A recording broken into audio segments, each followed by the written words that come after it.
Hello, everybody, and welcome back to the Fireside Bible Study. We are now jumping into Numbers 28 through 36. We're finishing up Numbers here, and then we will go into Deuteronomy.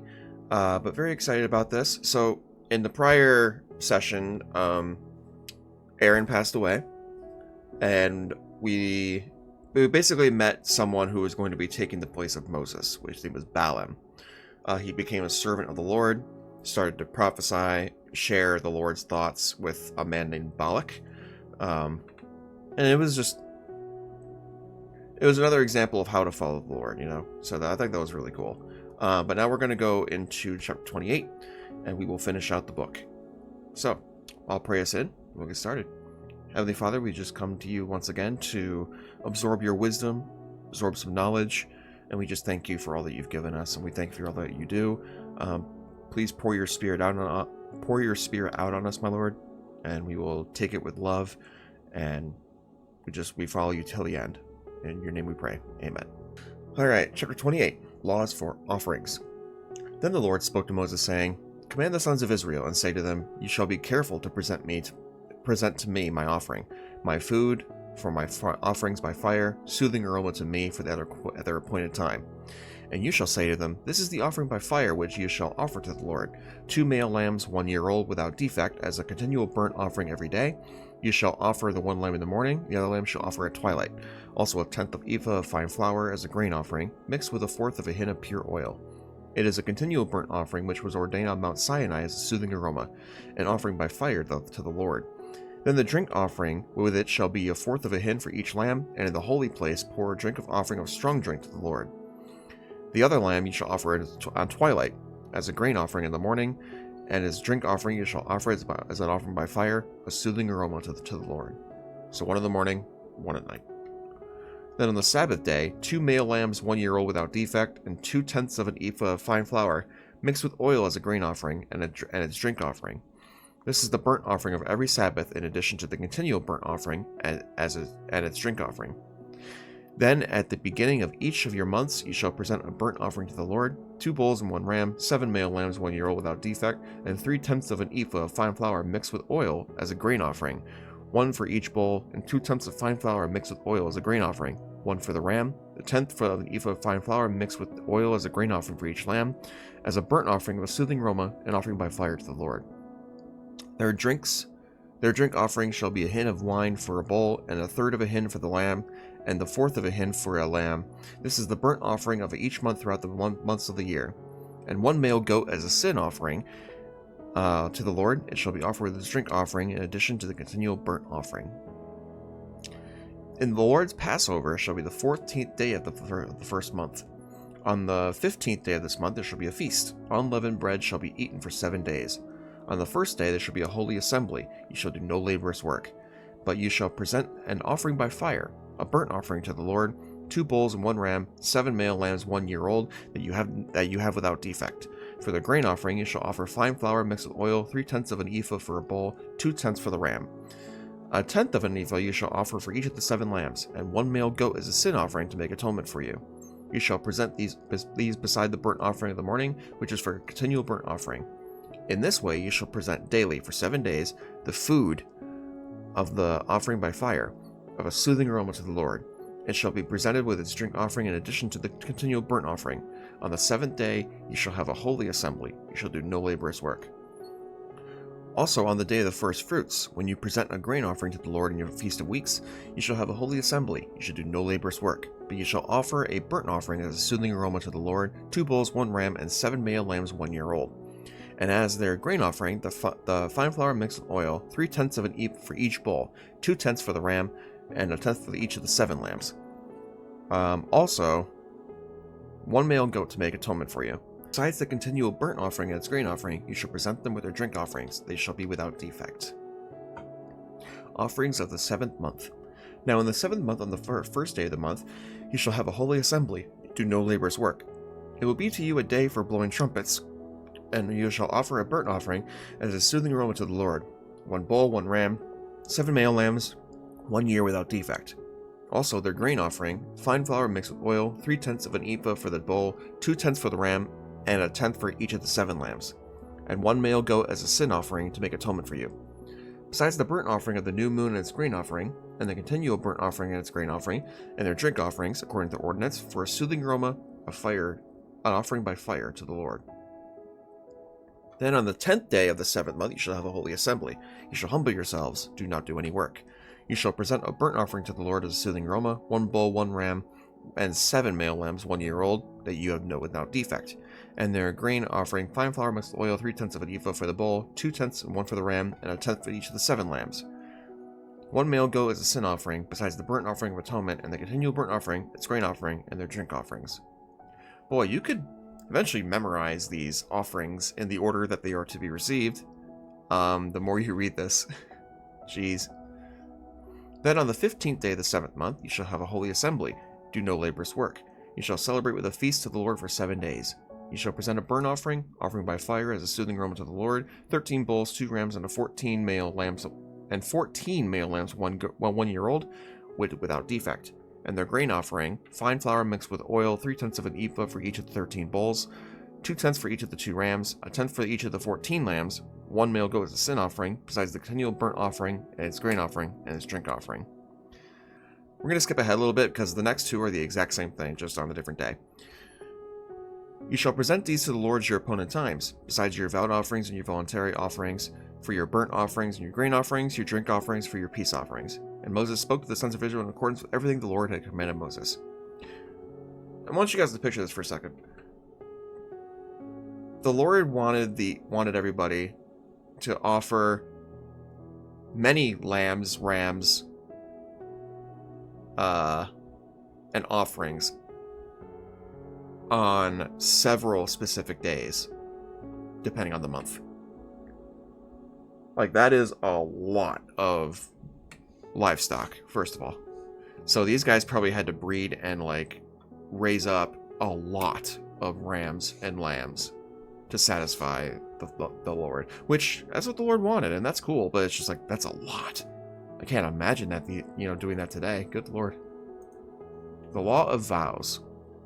Then Moses spoke to the heads of the tribes of the sons of Israel, saying, This is the word which the Lord had commanded. If a man makes a vow to the Lord, takes an oath, puts himself under a binding obligation, he shall not break his word. He shall act in accordance with everything that comes out of his mouth. And if a woman makes a vow to the Lord, puts herself under a binding obligation to her father's house in her youth, and her father hears her vow and her obligation to which she put herself, her father says nothing to her, then all her vows shall remain valid, and every binding obligation under which she has put herself shall remain valid. But if her father expresses disapproval to her on the day that he hears of it, none of her vows or obligations under her which she has put under herself shall remain valid. The Lord will forgive her because her father has expressed disapproval to her. So the father has some control there. However, if she happens to marry while under these vows, or the impulsive statement of her lips by which she has obligated herself, and her husband hears of it and says nothing to her on the day he hears it, her vows shall remain valid, and her binding obligations under which she has put herself shall remain valid. But if on the day the husband hears of it and expresses disapproval to her, then he will annul her vow, which she is under, and the impulsive statement of her lips by which she had obligated herself, and the Lord will forgive her. But as for the vow of a widow or divorced woman, every binding obligation under which she has put herself shall remain valid against her.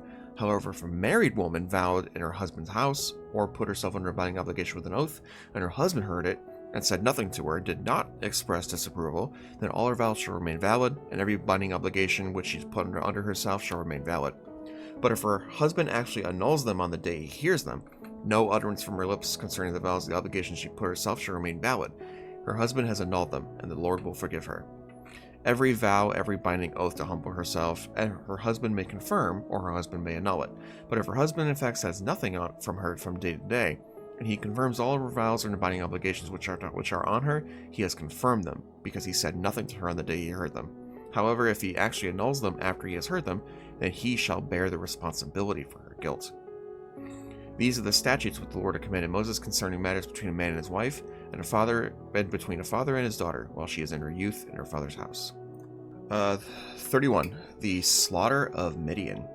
Then the Lord spoke to Moses, saying, Take the vengeance on the Midianites for the sons of Israel, afterward you be gathered to your people.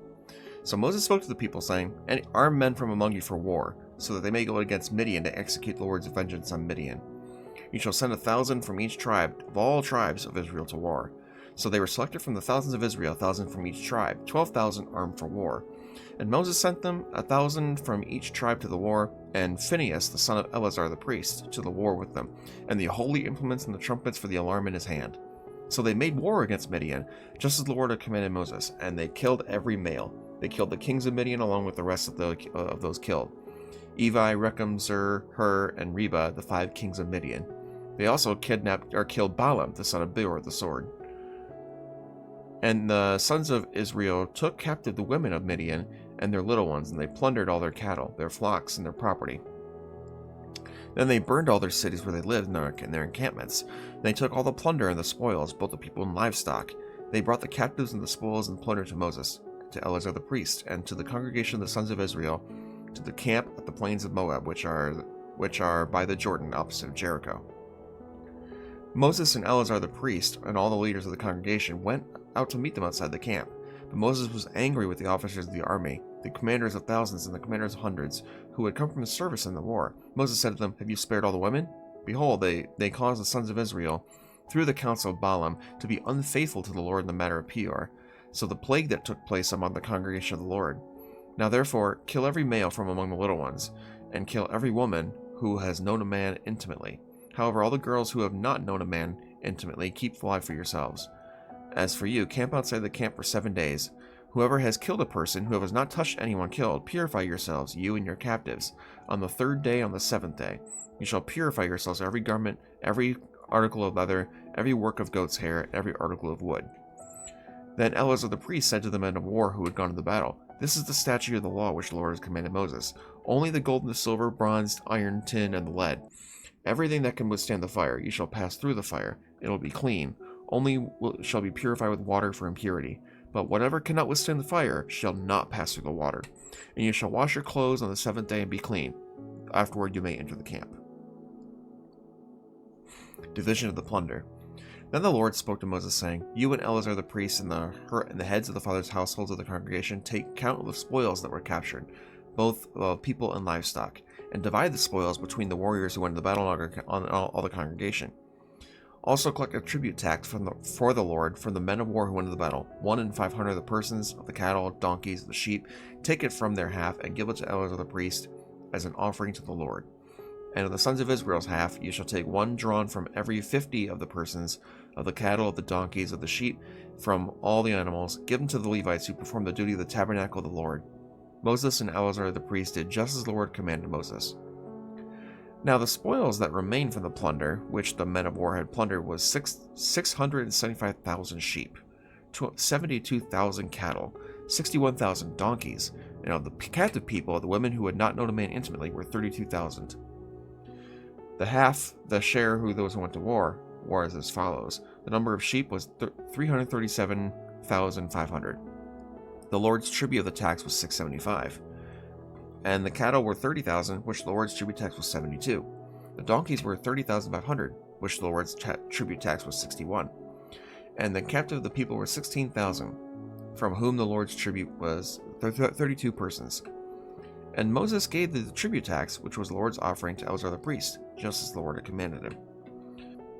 As for the sons of Israel's half, which Moses separated from the men who had gone to war, now the congregation's half was 337,500 sheep, 36,000 cattle, 30,500 donkeys, and the captive people were 16,000. From the sons of Israel half, Moses took 1 from every 50, both of people and animals, give them to the Levites who perform the duty of the tabernacle of the Lord, just as the Lord had commanded Moses. Then the officers who were over the thousands of the army, the commanders of thousands of commanders of hundreds, approached Moses.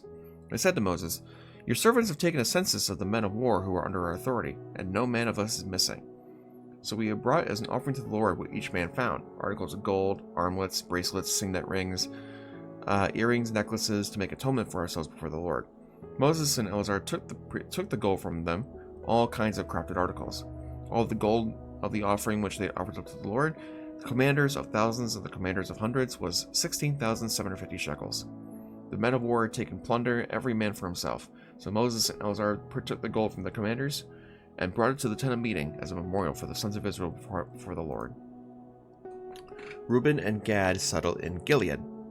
Now the sons of Reuben and the sons of Gad had a very large number of livestock. So when they saw the land of Jazer and the land of Gilead, that it had been indeed a suitable place for livestock, the sons of Gad and the sons of Reuben came and spoke to Moses, Eleazar the priest, and to leaders of the congregation, saying, Adaroth, Dibon, Jazer, Nimrah, Heshbon, Eliah, Sabam, Nebo, and Beon.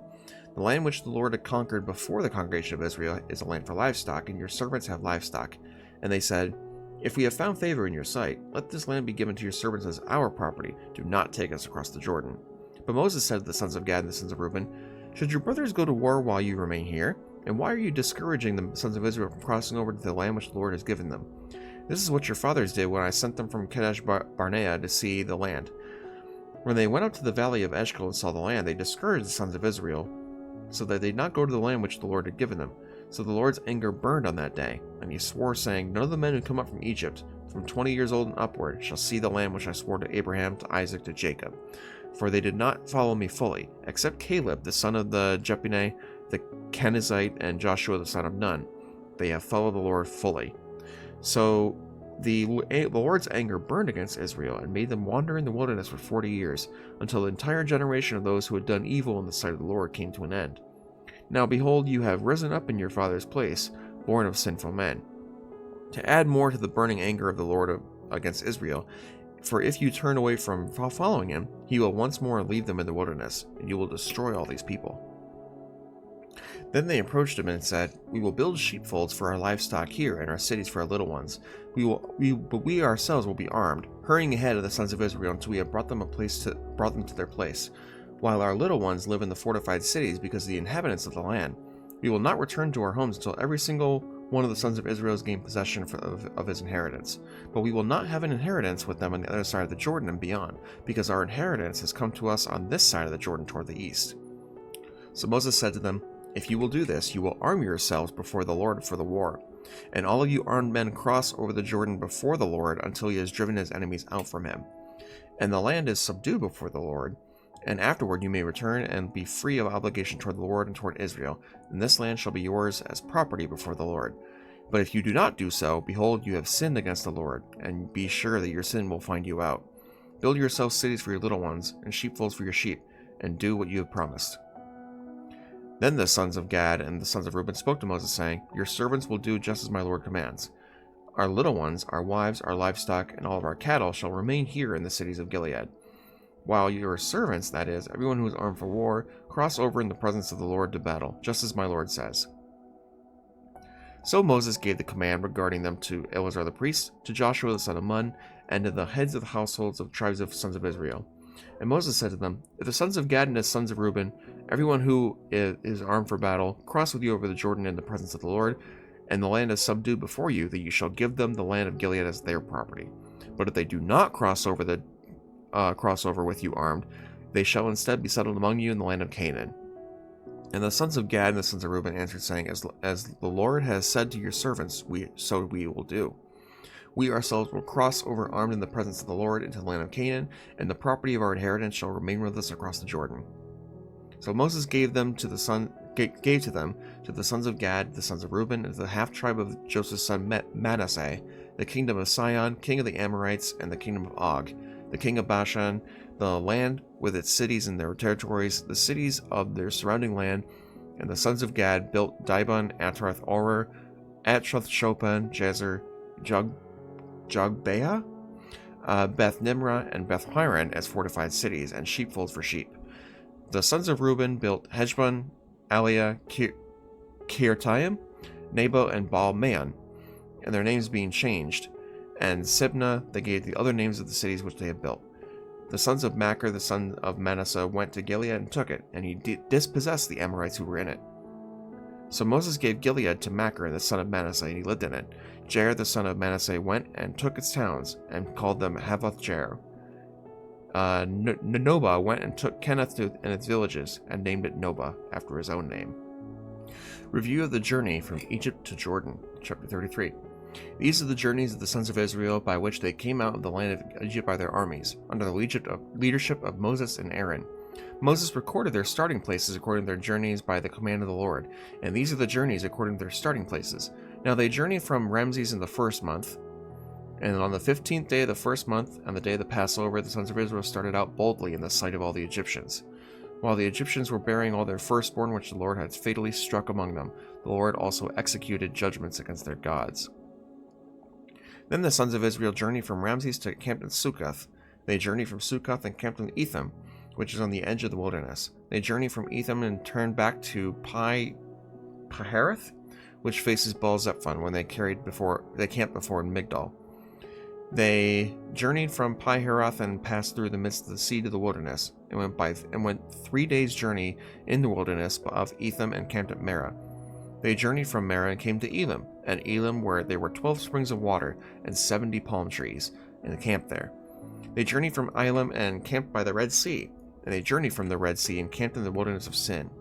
They journeyed from the wilderness of Sin and camped at Dophkah.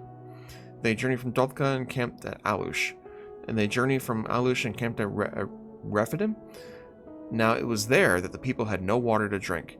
And they journeyed from Rephidim and camped in the wilderness of Sinai. They journeyed from the wilderness of Sinai and camped at Kibroth Hattava. They journeyed from Kibroth Hattava and camped at Hazeroth. They journeyed from Hazeroth and camped at Rithmah. They journeyed from Rithmah and camped at Ramon Perez. They journeyed from Ramon Perez and camped at Libnah. They journeyed from Libnah, camped at Risa. They journeyed from Risa and camped at Kehelathah? At 23, they journeyed from Kehelathah and camped at Mount Shepher. They journeyed from Mount Shepher and camped at Heridah. They journeyed from Heridah and camped at Machalath. They journeyed from Machalath and camped at Tahath. They journeyed from Tahath and camped at Terah. Then from Terah, they camped at They journeyed from Terah and camped at Mithkah. They journeyed from Mithkah and camped at Hashmonah. They journeyed from Hashmonah and camped at Mazeroth. Then from Mazeroth to Bene Jaakan. Then from Bene Jaakan, they camped at Hor Hagdad. They journeyed from Hor Hagdad and camped at Jobatha. They journeyed from Jobatha and camped at Abranah, and from Abranah to Ezion Geber. They journeyed from Ezion Geber and camped in the wilderness of Zin, that is Kadesh. They journeyed from Kadesh, camped at Mount Hor, at the edge of the land of Edom. Then Aaron the priest went up to Mount Hor at the command of the Lord, and he died there in the 40th year. The sons of Israel had come from the land of Egypt on the first day of the 5th month. Aaron was 123 years old when he died on Mount Hor. Now the Canaanite, the king of Arad, who lived in Negev in the land of Canaan, heard about the coming of the sons of Israel. They then journeyed from Mount Hor and camped at Zalmonah. They journeyed from Zalmonah and camped at Punon. Then from Punon they camped at Oboth. They journeyed from Oboth and camped at Liabarim on the border of Moab. They journeyed from Liam and camped at Dibon Gad. Then they journeyed from Dibon Gad and camped at Almon Diblathim. I am not saying these right. They journeyed from Almon Diblathim and camped at the mountains of Abraham before Nebo.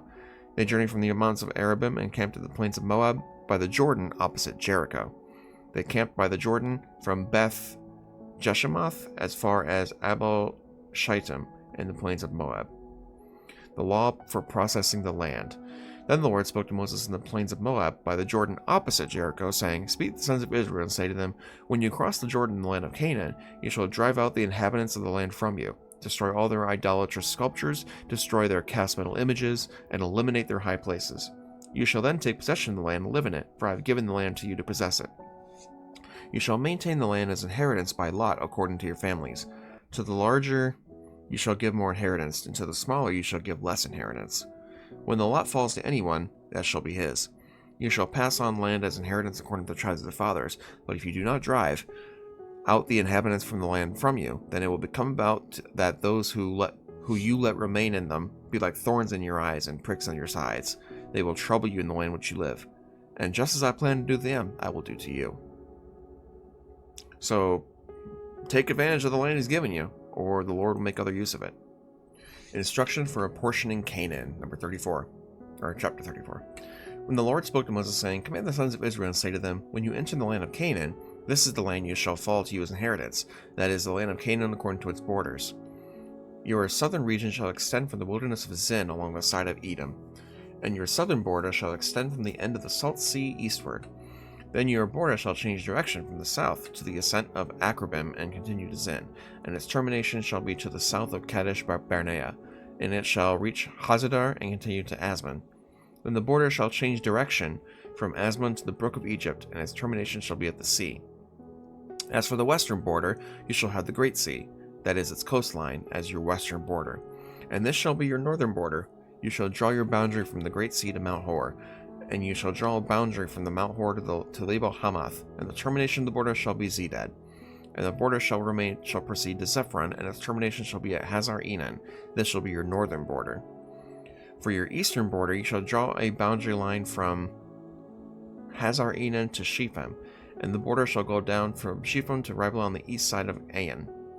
And the border shall go down and reach the slope on the east side of the Sea of Chinnereth, and the border shall go down to the Jordan. Its termination shall be at the Salt Sea. This shall be your land according to its borders on all sides. So Moses commanded the sons of Israel, saying, This is the land that you are to possess by lot, which the Lord has commanded to give to the 9.5 tribes. For the tribe of the sons of Reuben have received theirs according to their fathers' households. The tribe of the sons of Gad according to their fathers' households, and the half tribe of Manasseh have received their possession. The 2.5 tribes have received their possession across the Jordan opposite Jericho, eastward toward the sunrise. Then the Lord spoke to Moses, saying, These are the names of the men who shall assign the land to you as inheritance. Eleazar the priest, Joshua the son of Nun. You shall take one leader of each tribe to assign the land as inheritance. These are the names of the men. Of the tribe of Judah, Caleb the son of Jephunneh. Of the tribe the sons of Simeon, Samuel the son of Ammiud. On the tribe of Benjamin, Eladad the son of Chislon. And the tribe of the sons of Dan, a leader, Buki the son of Joglai. Of the sons of Joseph, of the tribe of the sons of Manasseh, a leader, Haniah the son of Ephod. Of the tribe of the sons of Ephraim, a leader, Kemuel the son of Shipton. Of the tribe of the sons of Zebulun, a leader, Elizaphan of the son of Parnak.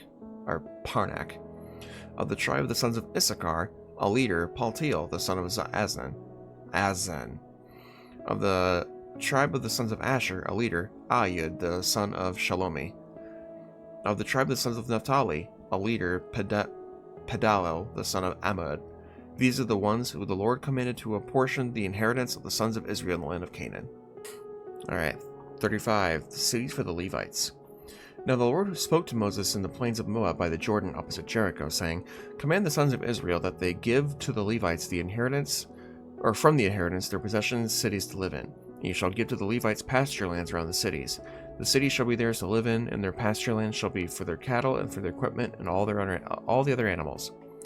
The pasture lands of the cities which you are to give the Levites shall extend from the wall of the city outward 1,000 cubits around. You shall also measure outside the city on the east side 2,000 cubits, on the south side 2,000 cubits, on the west side 2,000 cubits, on the north side 2,000 cubits, with the city in the center. This shall become theirs as pasture lands for the cities.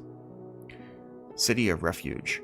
The cities which you shall give to the Levites shall be 6 cities of refuge, which you shall provide to the ones who commits manslaughter to flee to, and in addition to them you shall give them 42 cities.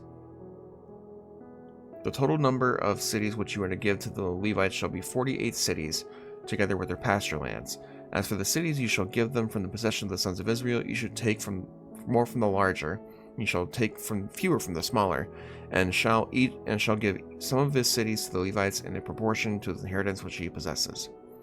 Then the Lord spoke to Moses, saying, Speak to the sons of Israel, and say to them, When you cross the Jordan in the land of Canaan, you shall select for yourselves cities to be your cities of refuge, so that the one who commits manslaughter by killing a person unintentionally may flee there. The city shall serve for you as a refuge from the avenger, so that the one who commits manslaughter does not die until he stands before the congregation for trial. So the cities which you are to provide for these 6 cities of refuge for you. You shall provide 3 cities across the Jordan, and 3 cities in the land of Canaan. They are to be cities of refuge. These 6 cities shall be refuge for the sons of Israel, for the stranger, for the foreign resident among them, so that anyone who kills a person unintentionally may flee there. But if he struck him with an iron object, so that he died, he is a murderer. The murderer must be put to death. If he struck him with a stone in the hand, by which he would die, as a result he did die, he is a murderer. The murderer must be put to death. Or if he struck him with a wooden object in the hand, by which he would die, and as a result he did die, he is a murderer. The murderer must be put to death. The blood avenger shall put the murderer to death he himself shall put him to death where he meets him. Now, if he pushed him in hatred, or threw something at him with malicious intent, and as a result he died, or if he struck him with a hand with hostility, and as a result he died, the one who struck him must be put to death. He is a murderer. The blood avenger shall put the murderer to death when he meets him. But if he pushed him suddenly, without hostility, and threw any object at him without malicious intent, or he had any deadly stone, without looking he dropped it on him so that he may die, while he was not his enemy nor seeking to harm him, then the congregation shall judge between the one who fatally struck the victim and the blood avenger in accordance with these ordinances. And the congregation shall save the one who committed manslaughter from the hand of the blood avenger. And the congregation shall return him to his city of refuge to which he fled. And he shall live in it until the death of the high priest who was anointed with holy oil. But if at any time he goes beyond the border of his city of refuge in which he flees, and the blood avenger finds him outside the border of his city refuge, the blood avenger kills him, he will not be guilty of bloodshed, because he should have remained in his city of refuge until the death of the high priest. But after the death of the high priest, the one who committed manslaughter may return to the land of his property. These things shall be a statutory ordinance for you throughout your generations and all your dwelling places. If anyone kills a person, the murderer shall be put to death on the testimony of witnesses, but no person shall be put to death on the testimony of only one witness. Moreover, you shall not accept a ransom for the life of a murderer who is condemned to death. He must be put to death. And you shall not accept a ransom from one who has fled to the city of refuge, so that he may return to live in the land, or before the death of the priest. You shall not defile the land which you live, for blood defiles the land. And no atonement can be made for the land or for the blood that is shed on it, except by the blood of the one who shed it. So you shall not defile the land for which you live, in the midst of the which I dwell, for I, the Lord, am dwelling in the midst of the sons of Israel. 36. Inheritance by marriage. Now the heads of the fathers' households in the family of the sons of Gilead, the sons of Machir, the son of Manasseh, of the families of the sons of Joseph, came forward and spoke before Moses, before the leaders, the heads of the fathers' households for the sons of Israel. And they said, The Lord commanded my Lord to give the land by lot to the sons of Israel as inheritance, and my Lord was commanded by the Lord to give the inheritance of our brother Zelophehad to his daughters. But if they marry one of the sons of the other tribes of the sons of Israel, their inheritance will be withdrawn from the inheritance of the fathers, and will be added to the inheritance of the tribe which they belong. So it will be withdrawn from our allotted inheritance. And when the jubilee of the sons of Israel takes place, and when their inheritance will be added to the inheritance of the tribe which they belong, so their inheritance will be withdrawn from the inheritance of the tribe of their fathers. That's a mouthful. Then Moses commanded the sons of Israel in accordance with the word of the Lord, saying, The tribe of the sons of Joseph is right in its statements. This is what the Lord had commanded regarding the daughters of Zelophehad, saying, Let them marry whoever they wish. Only they must marry within the family of the tribe of their father. So no inheritance of the sons of Israel will be transferred from tribe to tribe. For the sons of Israel shall each retain possession of the inheritance of the tribe of his fathers. And every daughter who comes into possession of the inheritance of any tribe of the sons of Israel shall marry one of the family of the tribe of her father. So the sons of Israel may each possess the inheritance of their fathers. No inheritance will be transferred from one tribe to another tribe. For the tribes of the sons of Israel shall each retain its own inheritance. So they don't want the Lord. So the Lord doesn't want the inheritance of one tribe to be given to another, if I interpreted that right. Just as the Lord had commanded Moses, so the daughters of Zelophehad did. Mahlah, Tirzah, Hoglah, Milcah, and Noah, the daughters of Zelophehad, married their uncle's sons. They married those from the families of the sons of Manasseh, the son of Joseph, and their inheritance remained with the tribe of the family of their father. These are the commandments and the ordinances which the Lord commanded the sons of Israel through Moses in the plains of Moab by the Jordan opposite Jericho. And we are done with Numbers. So that reading was a bit of a mouthful. But between Leviticus and Numbers, it perfectly lays out every ordinance, every detail that the Lord wanted from the people in terms of the offerings and all that stuff. Lots of events happened, but I think one big takeaway we could take from the book of Numbers is that the Lord was very specific. And if you didn't follow his instructions specifically, there was punishment. Now the Lord he showed mercy so many times, but the people back then were a little bit rebellious, and so eventually the wrath of God just kind of took over, right? But the Lord definitely knew what he wanted, but I think he was incredibly merciful many times throughout the last few books. So we will start Deuteronomy next time. I have to look at it and see how many books there are, but we'll take care of that. So hope you guys enjoyed. Thank you for watching. Thanks for following along. And I hope you're excited for Deuteronomy as much as I am. Thank you guys for watching. We'll see you next time. Bye-bye.